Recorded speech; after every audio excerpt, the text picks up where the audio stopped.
کتاب حیات سے زبور 45 المسیح بادشاہ کے لیے سہاگ، میر مغنی کے لیے بطر سوسن از بنی قورے مسکیل عشقیہ غزل۔ میرا دل ایک نفیس مضمون سے لبریز ہے، میں بادشاہ کے لیے اپنی غزل سناتا ہوں۔ میری زبان ماہر کاتب کا قلم ہے، تو بنی نوع انسان سے بڑھ کر خوش اندام ہے۔ تیرے لبوں میں لطافت انڈیلی ہوئی ہے، اس لیے خدا نے ہمیشہ کے لیے تجھے مبارک ٹھہرایا ہے۔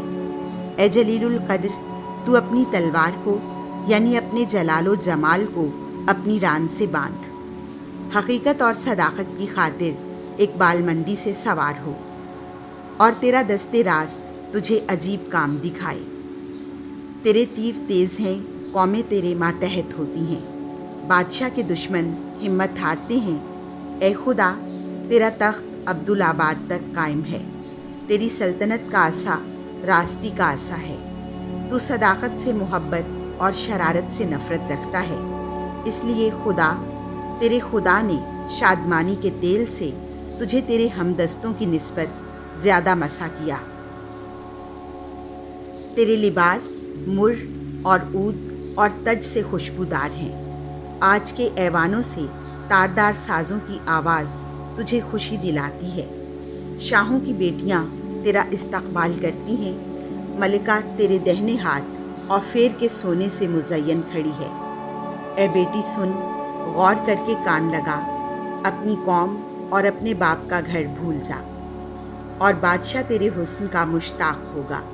وہی تیرا خداوند ہے، تو اس کی مطیع ہو۔ اور سور کے باشندے ہدیہ لے کر آتے ہیں، قوم کے دولت مند تیرے کرم کے خواہاں ہیں۔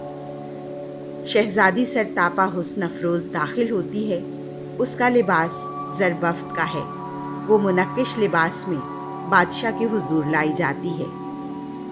اس کے پیچھے اس کی کنواری خواصیں تیرے سامنے حاضر کی جاتی ہیں، وہ خوشی اور شادمانی سے پہنچائی جاتی ہیں۔